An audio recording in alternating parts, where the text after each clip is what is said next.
Hi everybody, today I'm going to show you how to format a document in APA style for our essays in English 11.1 and 11.5. Alright, so all you're going to do is you're going to go to a Google Docs, you're going to open a new file. First things first, rename this whatever you want to call it. So I recommend you always have your last name and then the title of whatever you're writing. So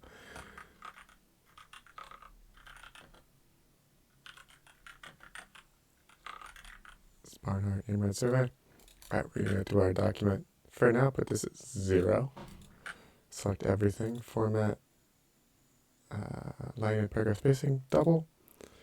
And make sure your Times New Roman and set to 12 points. Alright, we're going to press a few returns. So 1, 2, 3, 4, 5, 6. Let's do 6. And then you're going to select center align. Now you can write the title of your essay.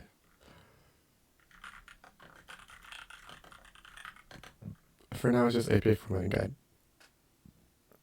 After that, you're going to skip 2 lines. Well, 1 line, skip a line. You write your full name.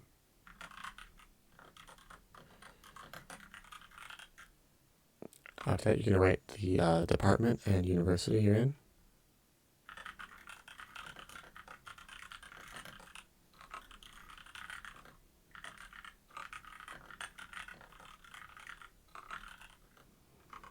And then the full course code and section.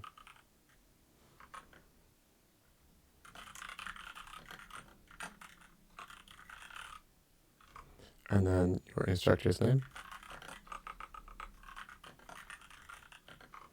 Finally, the date that the assignment is due. I can't remember when it's actually due. I know it's that week. Alright, so this is almost correct. Now I just need to bold that. Okay, before we move on to the next page, we're going to go to our heading. We're going to set it to right align. We're going to type your last name. Make everything 12.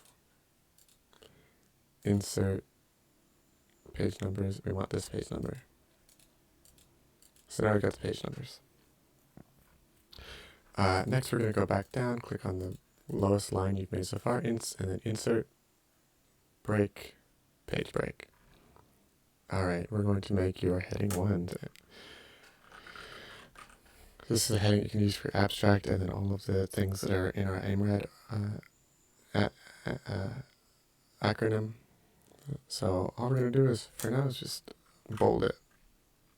Alright, everything after that we want to be our normal heading. So we're going to click on normal text. And then we're going to change our normal text a little bit. We're going to make this little bar here, we're going to make it 50.5 inches. And now we're going to click normal text, hover over it, and update normal text to match. Oh, hang on, one thing before that. You're going to make this 12. And now you want to update to match.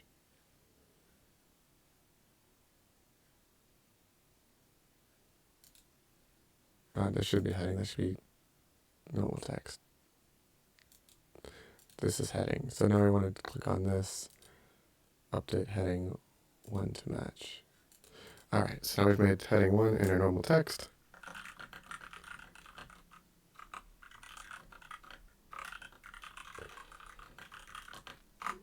Alright. Why is that not double spaced? That should be double spaced. You can just select everything, click double whenever you need to. We're going to update it again to make sure that everything stays double spaced. Alright, this is what your body text should look like. Alright, now if you need heading 2, all you're going to do is start from normal text, press the delete key, make it bold, and then you're going to apply heading 2, update to match. So now this is what your heading 2 will look like.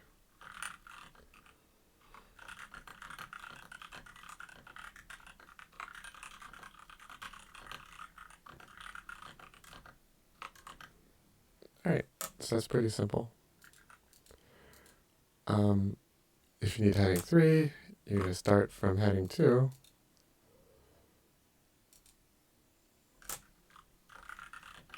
And all you're going to do is make it italics. You can update heading 3 to match. You probably will not need heading 3. You probably just need heading 1 and 2. Alright, so now we're ready to make your references page. All you want to do is go to break, page break, set it to heading 1, write the word references.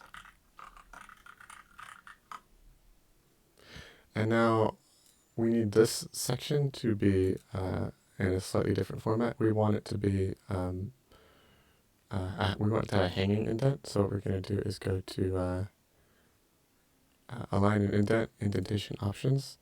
We're going to do special indent hanging. So now when you write a full line of text,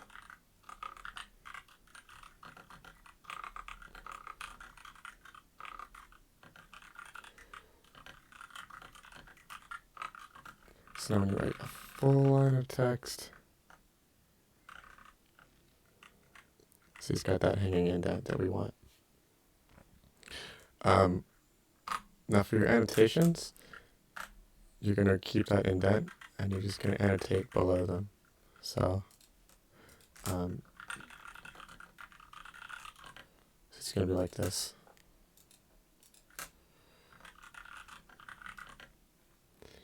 So this is where your annotation would start. Now if you want, I will allow you to do one more change here. If you just highlight everything in your annotation section, go to format, paragraph spacing. If you add space after paragraph, that adds this little space between your citation and your annotation, and then also between the next citation. So I'm going to go ahead and copy this, paste it again, to indicate where they are. This is what your thing would look like. So it has a little space here and here. This is not fully correct under APA formatting guides, but it is okay for our purposes because it makes everything look a little cleaner. So I'm not going to take off any points if you'd like to do that. Let me show you what your annotations should look like. So if we have another document here, so this is a document that I've already formatted. I did this one recently for a class. So your title is in bold, you have all the information here, and then you're just going to have references. So you're going to have your citation, the normal APA way, and then your annotations. If we look at what this annotation says, if we go, let's go 200% in. The first sentence is a little background. So the frontal lobes have a role in mediating the development of the brain and help regulate executive functions, self-awareness. So that's some background that you need to know in order to understand what this article is about. This article then combines data from growth cycles to suggest explanations for the role of the frontal lobes in development. So that's what the purpose of this article is. That's what they were testing. Here's what they did. They did tests of working memory and EEG coherence to demonstrate a connection between the frontal lobes and problem solving through developmental elementary years. What they found follows immediately. They found observations that were consistent with other developmental stages, and they found that as children develop, their frontal lobes become more specialized to allow these executive functions to work correctly. After that, I have a little evaluation of how the article may be biased. So this article's analysis of previous looks at the data and may be biased by the researcher's desire to put forward a particular interpretation of the data. That's because this is a meta-analysis, so I didn't see how the author collected which studies would be used in this meta-analysis, so it is possible that the author collected only those that supported a particular interpretation. So that's a potential bias. Finally, I have a little sentence explaining my purpose for using this article at all. So if you look at all of these annotations, they all basically follow the same format, so that they begin with either a bit of background or the purpose of what the study was even supposed to do. They tell you what the study did, and then they end with a statement that based on my evaluation of how I'm going to use the data or what the data means. So this is how I'd like you to write your annotations. They're not going to be only one sentence or only 2 or 3. They're going to be a full paragraph, a big paragraph, explaining everything about the article.